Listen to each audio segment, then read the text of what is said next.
della regia di Elena Tober. Ecco, abbiamo cominciato con noi e forse la cosa migliore è sentire dalla sua prima voce come ha vissuto questo episodio e come lui vive questa situazione specifica. Mi sorprende che proprio Gorizia operi questo festival.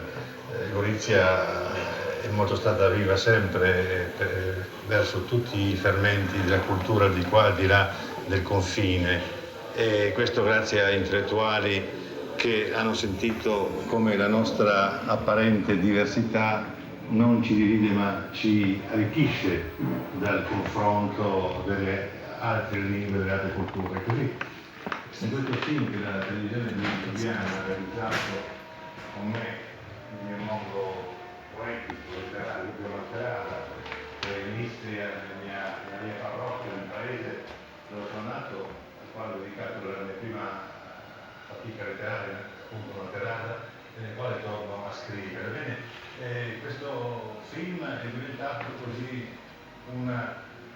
quasi un percorso poetico, direi anche, di tutta la mia opera, di tutta la mia vita di uomo, di autore, per cui anche questo film si snoda tutta.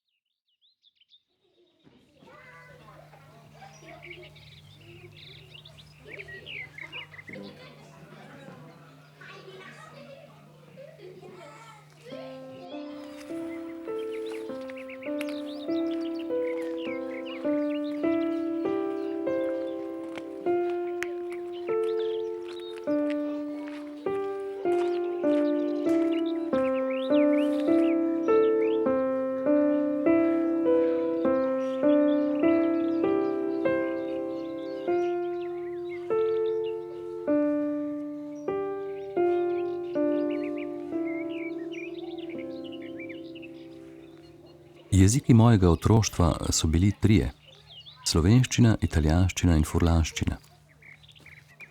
Ko bi se rodil 40 let prej, bi jim lahko dodal še četrtega, avstrijskega.